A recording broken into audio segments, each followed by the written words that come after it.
The year 1923 stands as a decisive moment in the political history of Anatolia and the wider region. With the declaration of the Republic, a centuries-old imperial order formally came to an end, and a new state emerged in its place.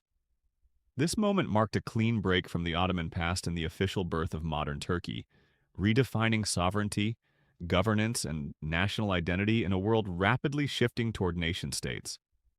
The road to 1923 was shaped by collapse and resistance.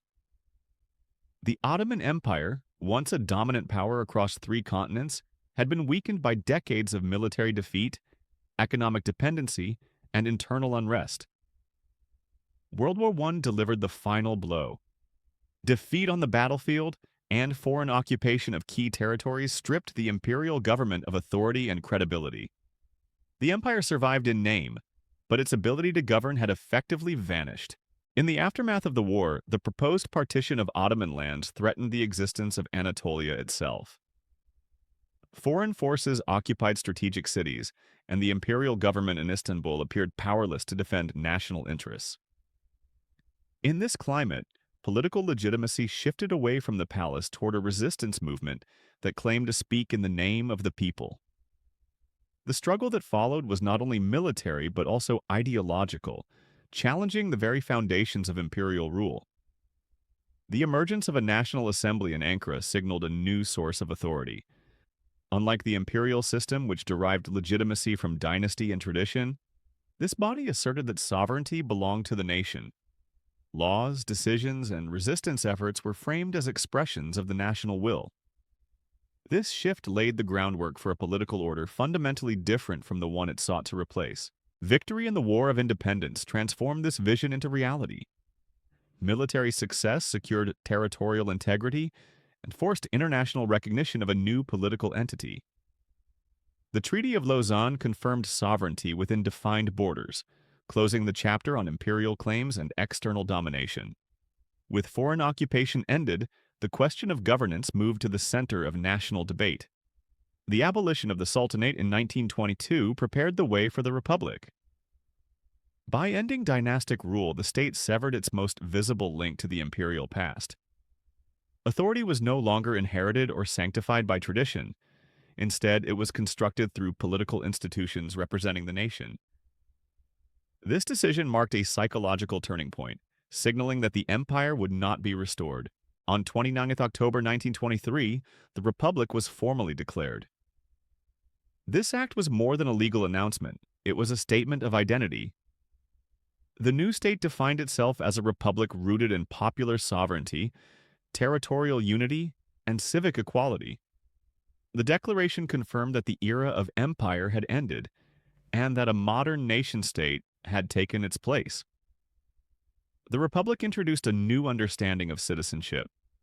Under the empire, individuals were subjects of a ruler, organized by religious community and social status. In the new order, citizens were equal before the law, bound by shared rights and responsibilities to the state. This shift transformed the relationship between the individual and authority, making political participation and civic duty central to national life. Institutional reform followed rapidly. The republican system replaced imperial administration with modern ministries, a national legislature, and a centralized legal framework. Governance was redesigned to be rational, standardized, and accountable.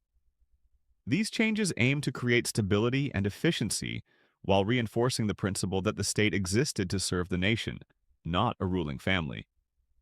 The Declaration of the Republic also paved the way for far-reaching social and cultural reforms.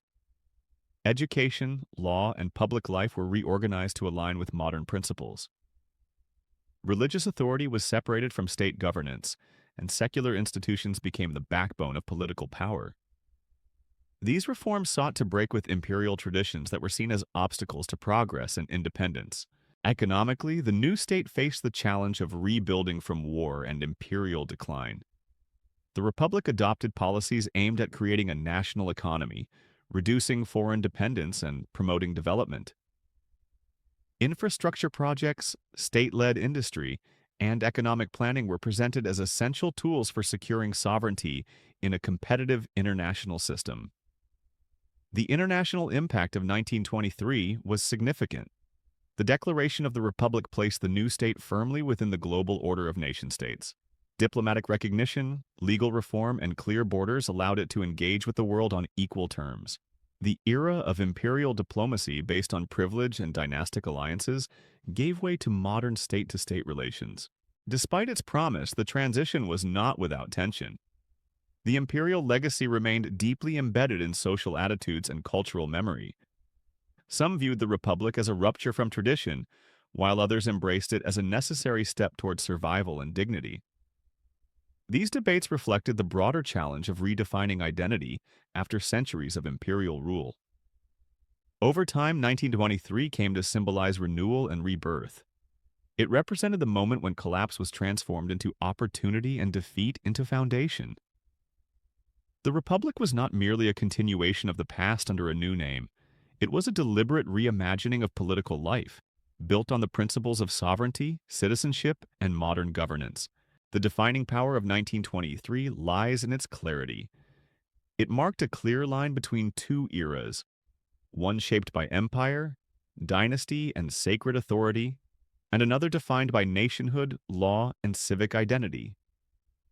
This clarity allowed the new state to pursue reform with confidence and purpose, anchoring its legitimacy in the will of the people.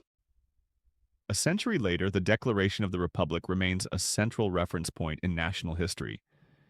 It stands as the moment when modern Turkey was formally born, not as an empire ruling over many peoples, but as a nation-state grounded in shared citizenship and defined territory. In this sense, 1923 was not just a year, it was a turning point that reshaped history. 245.